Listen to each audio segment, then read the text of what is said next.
Good morning. This is Dr. Brain again.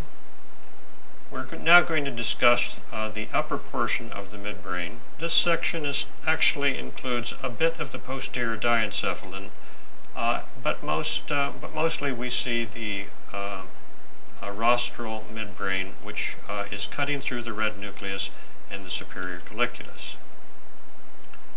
I'll point out the important structures first of all.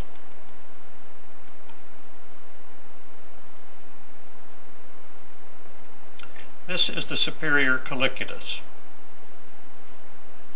This is the red nucleus. This is the medial lemniscus, and lateral to that, the lateral spinothalamic tract. The substantia nigra, the cerebral peduncle, and a part of the diencephalon, the medial geniculate body. We can see some fibers of the third nerve coming up in the interpeduncular fossa, which is here.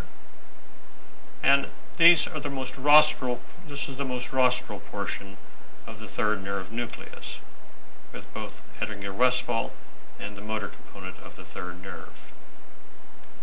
Our all-important medial longitudinal fasciculus is present, linking the third, fourth, and sixth nerve nuclei, or cranial nuclei in part, and of course a bit of the diencephalon, the pulvinar.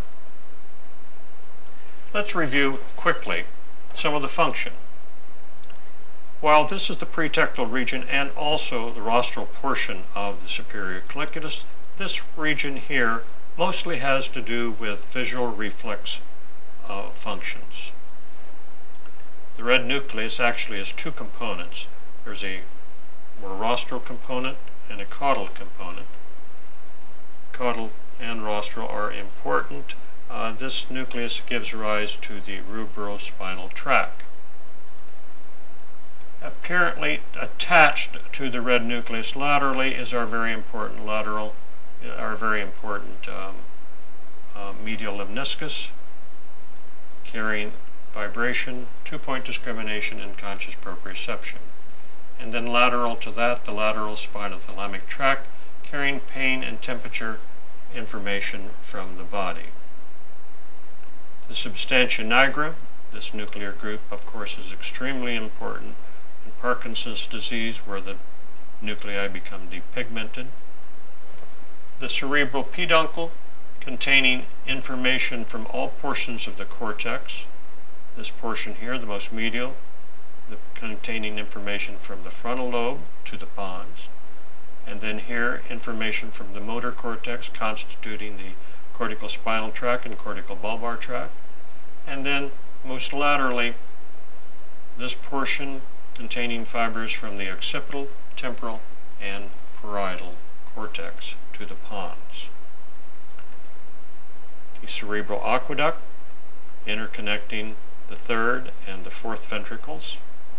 The periaqueductal gray, which is important for neurons, serotonergic neurons, which descend in the raphe spinal tract to attenuate pain in the spinal cord.